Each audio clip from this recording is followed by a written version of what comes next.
partners in being here, Destry, and we're sorry that Maria couldn't make it.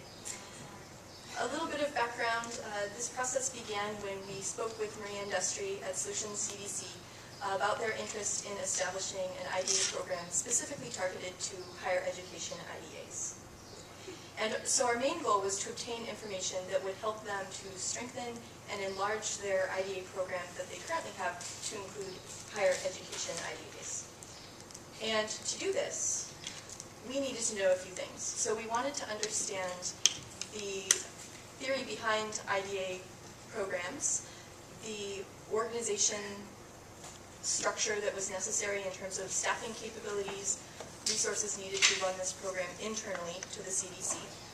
We needed to understand funding sources, the various avenues through which you can obtain funding and how you go about doing so. Various education curricula that would be useful in helping your participants to meet their savings goals, and what partnerships may be useful for your CDC to help strengthen your IDA program. To do this, we developed a questionnaire and interviewed a number of IDA programs. The questionnaire was divided into 9 sections. These sections were the history of the organizational structure, the education program, funding sources, partnerships, community marketing and outreach, program outcomes, and any improvements and advice that the IDA programs had to share with the new IDA. We also, we focused primarily on Massachusetts and California. We focused on Massachusetts because we figured that other CDCs in Massachusetts would have similar political and state funding structures, and it would be useful as a comparison. And also, some of them might serve similar communities to Holyoke.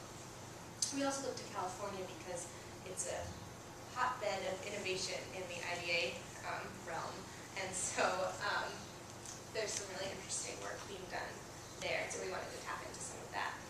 We also, in the course of our research, found some research that was supplied by an organization in Texas, and so we have a little bit. You'll see a flow chart later that came from an organization in Texas also, but it's sort of an outlier. We did outside research with a book called Can the Poor Save by Mark Schreiner and Michael Sheridan, which is about IDAs, and also a University of California report called IDA Pays, examining the potential of IDA Pays, which is an IDA program.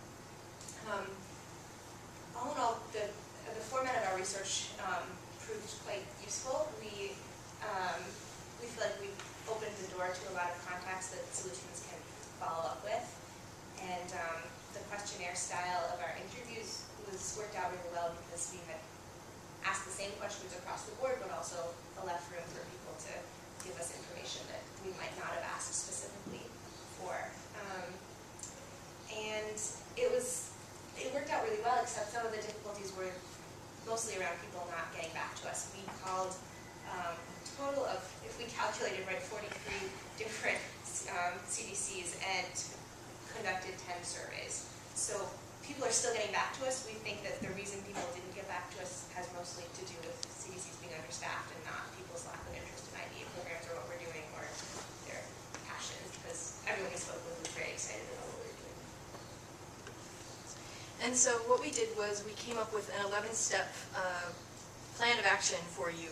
And while the order in which you implement these steps may differ, this is sort of the general ordering that we think would best meet your needs with starting this particular IDA program.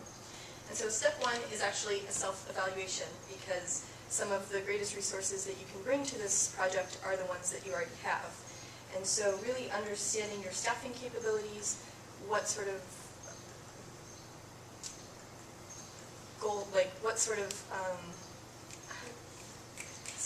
skills that your staff members have, if they have a financial background, that sort of thing. And also programs that you may already have up and running in other parts of your organization, you may be able to use those education programs to help your education program for the IDAs. And so we found that we think that what is really needed is one dedicated staff member to IDAs. in general. And depending on the size of your program, you know, if it were 3 or 4 participants, you wouldn't need one full-time staff member dedicated to this program. But if it's, you know, I don't know, 30, you're probably going to need one dedicated full-time staff member. And beginning the process is actually the most time and labor intensive. So putting together that education curriculum, scheduling, getting people from outside if you need outside sources for educational training, putting those things together really takes the most time. But once you get it up and running, it can be run fairly easily. Evaluation of community resources. So we found that partnerships are key to a successful IDA program. Outsource combined finance training with other CDCs. Identify CDCs like the Northampton CDC, possibly to CP and partner with them, use their training resources or hold group workshops together. This can really build your network and expand your visibility as an organization. Partner with primary and secondary schools to maximize outreach. You can draw participants from here, but also educate school counselors on what the IDA program is. They will be able to recommend the best applicants from their school for the program, which will help you narrow down your selection process. Partner with post-secondary institutions for support. Educate these institutions on, again, what the IDA program is. Make sure that financial aid offices do not count IDAs against their financial aid package, which can be a problem. Work with Office of Admissions to provide tours to applicants or participants in your program. So partner with other local CDCs, swap services, combine resources. Together you can write joint grant applications. The bigger your organization, the more you get noticed and the more funding you may receive. So step 3 is determining which funding route best suits your needs. And like Deepa said, if you're a smaller CDC, applying as like a joint funding can be really beneficial. So we found that banks are a pretty good resource to use. They have CRA credits, which are Community Reinvestment Act credits that they can use specifically for this program. And then a combination of funding sources is usually the best, since it's, if you only have one funding source, it's pretty limiting, depending on what stipulations it has. Some of the other funding sources that we found, aside from federal AFI funds and state funds, are TANF and CDBG funds, which are federal funds, but they can be used as non-federal cash funds for the IDA program. And then there's 12 federal home loan banks, like in different regions, and the closest one to here is in Boston. So you can tap into that for participants who are looking into home ownership. So for federal AFI funding, you need matching funds. But if you have state funding, you can use those as matching funds. So that's helpful. And then for AFI, there's 3 different funding cycles. The winter deadline is January 15th. The spring is March 25th, and summer is upcoming on June 25th. And the AFI website said that they're anticipating $19 million for IDA programs in this upcoming cycle. So definitely something to keep in mind. And in terms of innovative programs, youth and child IDA programs are really being looked into now. So that's really good for you guys. The Ford Foundation is specifically looking to fund and develop those IDAs.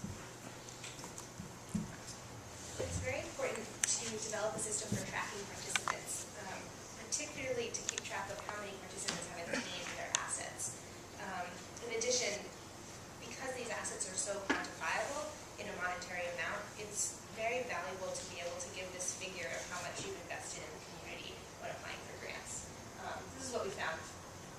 Different IDA programs really stressed that having these tangible figures really makes a big difference.